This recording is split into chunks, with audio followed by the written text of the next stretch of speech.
even if I may never meet the person who my story is helping, I know that my story is helping someone to see something from a different perspective.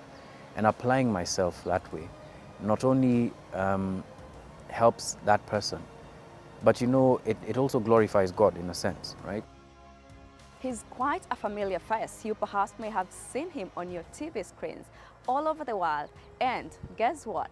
He was quite popular in the raid of Jicho. I'm talking about John-Allan Namu, an investigative journalist based in Kenya, but who does pieces that impact communities all across the globe. John is the director of Africa Uncensored, and today on Globe Traktion, we sit down with him to talk about much more, including his personal life. Hello and welcome to Globe Traktion. My name is Persil Telewa. Today on the show, we brought you just a boy from home, a husband, a father, and a career man. And I hope you enjoy John-Allan Namu's story.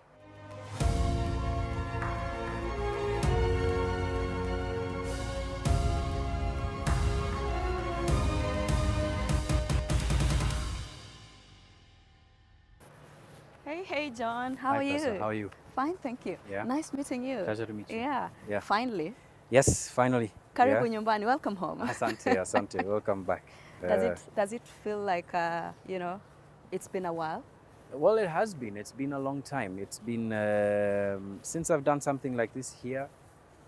I want to say 2014. 2014 was the last time I did something like this. So that's, what, 9 years? It's a long time. It's a long time. Yeah. Yeah, close to your daughter's last born age? Yeah, so my daughter's our second born, so our son. Okay, So yeah. our son was born the year I left KTN, Wow.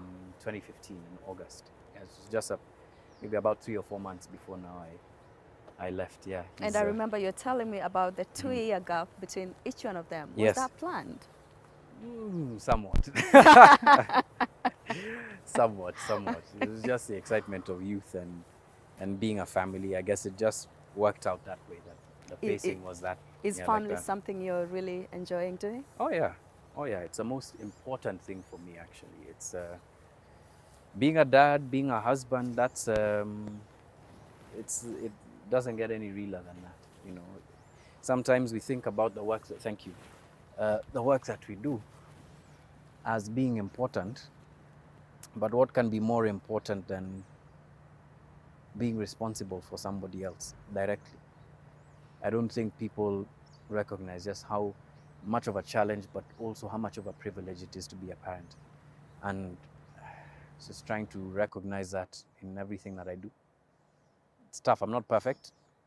I'm definitely not perfect. There's a lot of stuff that I get wrong, a lot of things that I've done wrong. But at the end of the day, I want to believe that being a dad in some way has helped me become a better journalist in some way. You've been in this particular media house, and you know how things are done. Yep. However, you're doing things on your own. How do you have to compare these two environments? Well, there's a lot of similarities and a lot of differences, that I'd say. So the similarities are that, of course, we're still in a content space. We still are doing investigations somewhat in the way that we used to do while we were here doing Jicho and the Inside Story. But I think the difference is the manner in which we have organized our editorial team, the subjects that we pick, the topics that we pick, the focus, and the fact that we don't do current affairs. So we're very focused on stuff that's evergreen, you know, so stuff that you'll watch today and it'll have relevance tomorrow and the day after. We think that gives more value to our audience.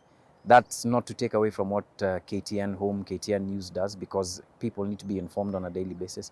We just don't think that that's our space to play in. It might sound like a different thing to you, but I want to know what it is that's, you know, made you feel like, I think I'm ready to do this kind of, you know, journalism. I don't know if I really thought that I was ready. I don't recall a time saying, okay, now is the time that I'm going to do it. What I did feel more of was that stories needed more. They needed more digging. And we kind of just led ourselves to that point, Mohammed and myself, led ourselves to that point where we started doing investigative work almost as a consequence of the kind of things that we felt, okay, this is missing, that's missing, we need to look into this corner here. And then it became something that we fell in love with. What gets you to, choose or rather identify the kind of stories that you want to do? Ultimately, every story that we do has to have some sort of public interest angle to it. And what I mean by public interest is that the interests of the people, especially the common man and woman, must be reflected in the stories that we do. The second thing that I would say is that whether it's doable, right? So we do a lot of investigative documentaries. So that means footage, it means access, it means some of these technical things that you have to consider before you embark on a project. And doing that, assessing whether we can tell this story, we can actually tell this story in a way that would be interesting and engaging, is an important consideration. I think finally it's safety, right? So can we keep ourselves safe? Can I keep my journalists and the team safe as they do this work? And those are the three main considerations that we'd have. So talk to me about The Last Door. I think that was my most recent, docu I watched from you. Yeah. Tell me about it. What inspired you to get it? So The Last Door had been sort of something of an idea that I'd had even when I was here. Actually, I'd written the main sort of like theme of The Last Door while I was still at KTN in some of my last days, right? But it took, I want to say, a good 6 years before it became a reality. I put it away. Uh-huh. And for me, what The Last Door originally was about was that last moment before a very pivotal moment in someone's life took place. So initially it would have been the last door the last door you entered before you became the president, or the last door you entered before you went into jail, or the last door you entered before you committed a crime. But we then now decided to condense it around a true crime sort of theme. And that way we then focus the last door question to being the last door that a person entered before they died. And then that sort of like built the thesis that we worked around. Aren't you afraid when you do all these kind of pieces? We don't go out looking for dangerous things. What for us, our motivation that allows for us to accept that there will be danger in our jobs is knowing that even if I may never meet the person who my story is helping, I know that my story is helping someone to see something from a different perspective. And applying myself that way not only helps that person, but it also glorifies God in a sense, right? So when you do something that is in your purpose, what you're doing is giving thanks to the person, the being that gave you that purpose, right? And that helps you contend with a lot of the challenges that you'll find in your job. What got you to investigate the lead story?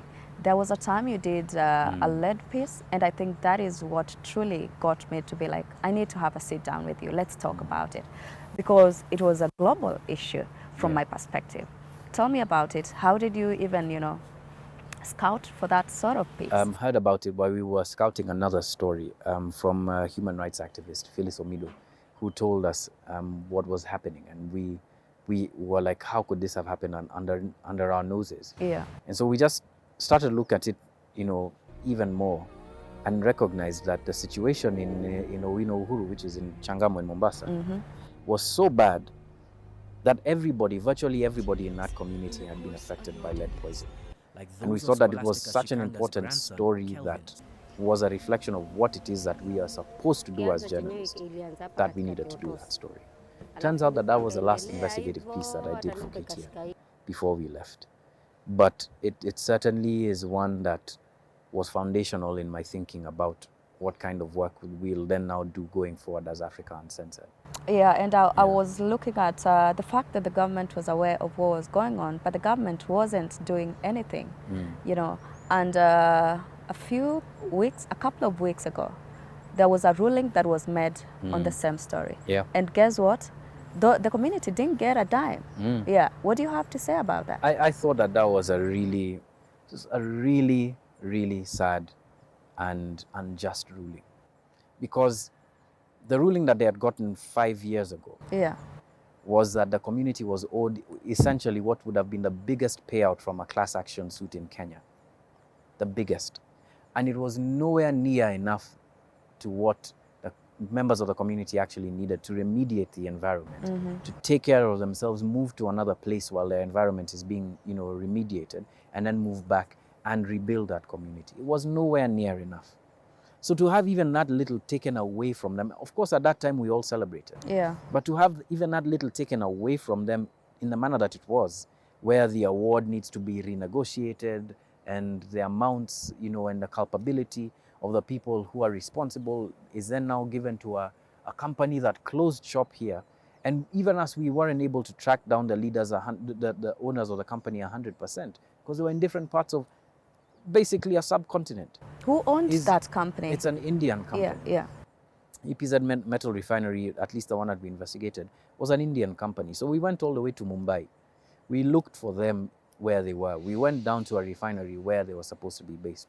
But then you ask yourself, fine, if we've come all of this way and we still are now, we're not 100% able to connect this person to the culpability back home, other than asking them the questions that we needed to ask, what is the Kenyan government going to do, right? And I think in some ways, those things don't even need a ruling. We didn't need to go through 5 years of court. The government could have just said, look, you know what? We admit culpability. We are taking responsibility. We take responsibility for you because you're our citizens at the end of the day. We must make sure that this environment is remediated and nothing further happens, and dedicate money to it in our budgets. Talking about the small wins, you've also won some awards. Tell me about them. We won a few. Look at you being so diplomatic. No. We won a few. Yeah, but we won a few. I think for me, this year's annual Journalism Excellence Awards were for me a coming of age of Africa Uncensored. In this way, prior to this year's awards, like stories that I would be involved in directly would win, right? And now those were still wins for the organization. But this time around, we won so many awards with journalists from our fact-checking desk, our special projects desk. Our lead cameraman was the Joint Journalist of the Year. That for me tells me that, okay, now the organization has come of age, where the ethos that we've tried to instill has been taken up by people who work with us, and they now are striving for excellence themselves. And I felt very, very proud that it was my team that went out and represented Africa Uncensored in the way that they did. Right now, Cynthia Gishiri, who works with us, is up for a huge global award. How much big is your team? How big is our team? Yeah. So in total we're 23. Wow, that is a big one. It's a biggish team. Yeah, it is, but it takes a big team to do the kind of work that we did. And like I was saying, like with Cynthia, she's done like some great work in climate change. She won an award for the story that she did last year, and now she's up for a global award, competing with the likes of CBS News, the Deutsche Zeitung, CNN. Those are the finalists, and that's a caliber. Yes. Those are big brands. And for us to be part of that race tells me that Cynthia, Elijah, and the entire team at Africa Uncensored now believe in the mission.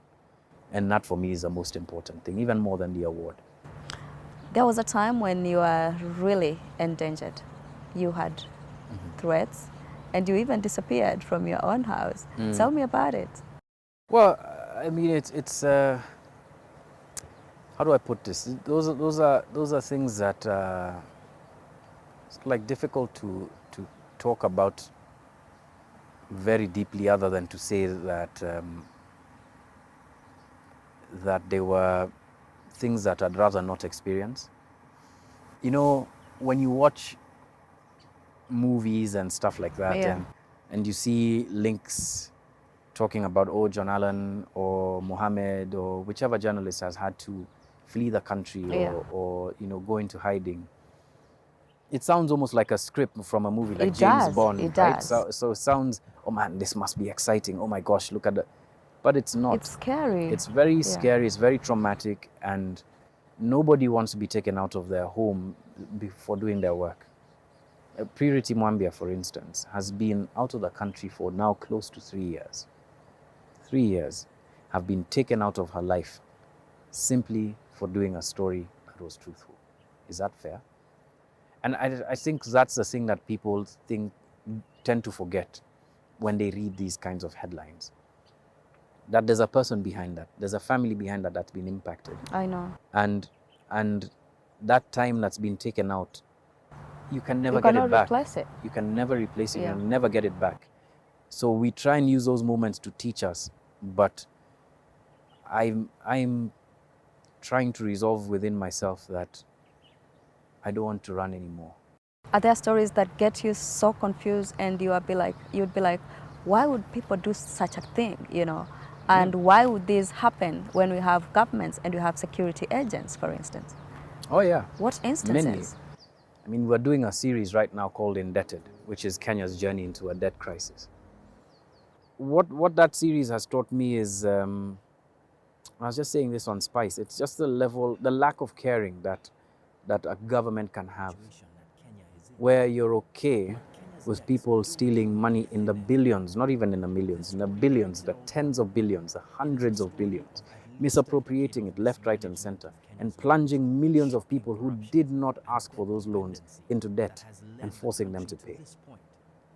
That, for me, speaks to a level of both greed and a lack of caring that we all need to be concerned about. Because today, I mean, look, for instance, the makeup that you wear, right?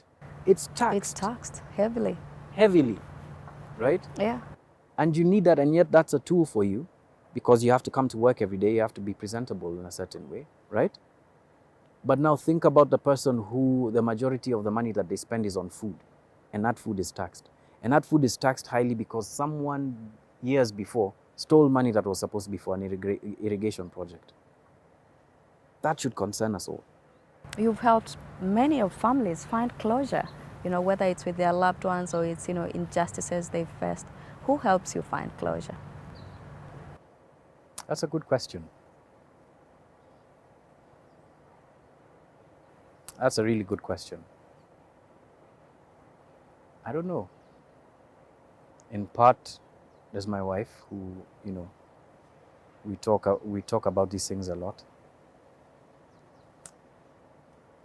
There's music, there's exercise, increasingly there's prayer.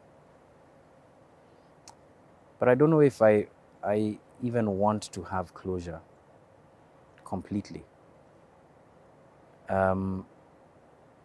Or maybe that's the wrong way to put it. I don't want to have a time when I don't care about these things. A time when those things that we do don't affect me. Because then I'll know it's time to walk away. If I'm constantly seeking closure, then it tells me that I care and that my emotions are where they need to be. My heart's in the right place. But closure, wow, it's an interesting question to ask. I don't know. You know, your parents, are they still alive? Yes, they are. Oh, how do they feel about what you do? Well, it's a mix of fear and I guess satisfaction that their son is able to earn a living without them, you know, without their support. They've always been supportive of the things that we as their children have done. And they, you know, from time to time will text and say, you know, I'm proud of you. And those messages mean the world because you always want to make your parent feel like their time, their effort, their sacrifice was not in vain. And so that's an exciting thing. They're both semi-retired now, getting on in age, but still very active citizens and contributors to the society. Are you their last child? Yes, I am. Oh, look at you. You're such a strong lastborn. I mean, we are used to lastborns being, you know, spoon-fed, get stuff on, you know, silver platter and stuff. Well, I had my time when I was young. How many siblings do you have? I have 3 others. 3 other. Yeah. What are they up to? So my older sister is in both real estate and nutrition. My other older sister, she lives abroad, but she's into fashion, fashion, hair, and she also has another job. I forget what it is, Kai. But she's mostly into fashion. She's now the stylish one in our in our family. Yeah. My brother is a stockbroker, an equities trader here in Nairobi. One of the best, actually, I should say. And then there's me. And I was about to ask you, perhaps, if you aren't a journalist, is there something else you'd have been or become? That's a tough question. I used to say a writer And not a musician? or a musician. Like, there are many things that I'd have wanted to do. But I think I've been put here for a reason. So if I wasn't a journalist, I probably would have something to do with the arts. Have you had any particular person inspire what you do every day? Tell me about them. I'll list them. So my first inspiration was my dad. My dad and my mom are very inspiring folks. My second inspiration, when I was in high school, I was a huge fan and follower of James Orengo. While it was that time of IPPG and the protests around multipartyism and just a change. But I'd say, as an international icon, the person who I admire the most is Malcolm X, because both as a man and as an icon in society, he tells you that you can start from anywhere. Your background can be anything, but you can really achieve what it is that you want to. I mean, he was a pimp, he was a hustler, he was a criminal, he spent so much time in prison. But look at the impact that he's had on the thinking of black society. I think when he was killed, someone described him at his funeral as a black man's shining star. And that's a very big compliment. To be a black man is difficult. Being a black woman, of course. A black African woman, of course. But being a black man it's equally difficult. And I see the point. You were trying to be like, okay, yeah. I get it. But to have those kind of positive icons who are not perfect, they're far from perfect, but really inspire the way you think, what you believe, and also for you to hold fast to your beliefs even when things are tough.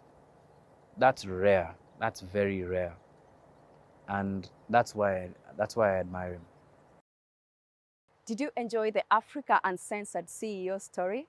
I hope you did, or perhaps just learned something. Many thanks for watching the show today, and I hope to catch you again next Saturday at 8:30 p.m. Kenyan time, only on KTN News. If you have a story you'd like to share with us, don't hesitate. Give us a write through Globe Traktion at standardmedia.co.ke, or DM us on our social media platforms at Globe Traktion or at KTN News KE. You can also tap that follow button to me on my social media platforms at Persil Telewa on Facebook, Twitter, Instagram, YouTube, and TikTok for more stories of behind the scenes. But until then, I hope to catch up with you again soon. Next time, same place, same time.